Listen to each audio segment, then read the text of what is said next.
Fons negre, lletres vermelles. Avui, Lletres després de cada campanada.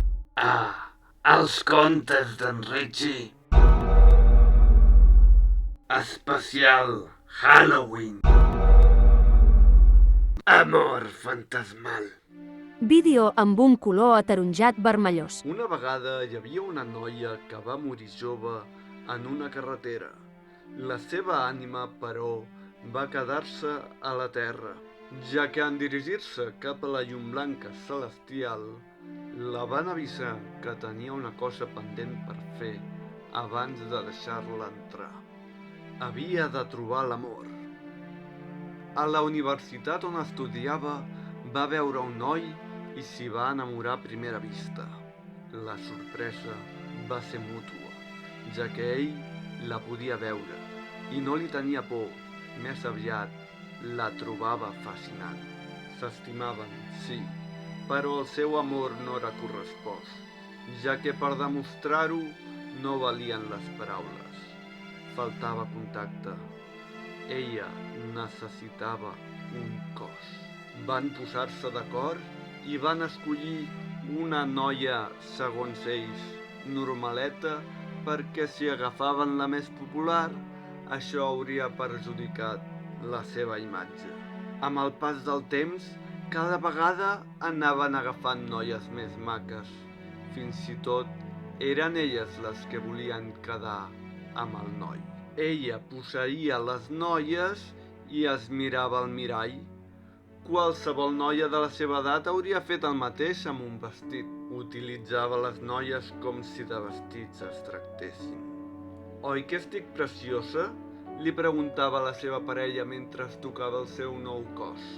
Ell responia que sí i aleshores anaven a festejar. Quan ja havia canviat de noia i a la universitat ja no n'hi havia cap de nova, va començar a repetir cossos. Les que repetien van començar a tenir por. Es pensaven que el noi les drogava i els feia coses rares. A més, ell ja no volia festejar més, no d'aquesta manera. Li agradava més al principi, com quan es van conèixer, amb les miradetes que es feien i els petons, ja en tenia prou.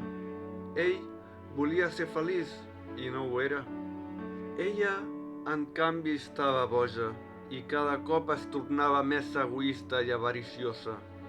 Volia cada cop un cos millor. Van discutir i ella, en veure que ell tenia raó, es va enfadar i el va escanyar fins que va morir.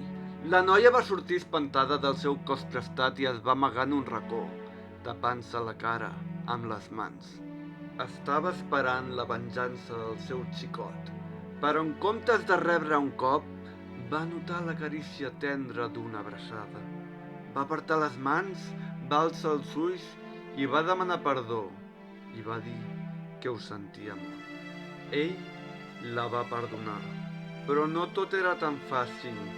Ells estaven abraçats en la grisor de la mort fins que es va obrir la llum del cel que va començar a xuclar el noi. Les ombres de l'infern van fer el mateix amb la noia.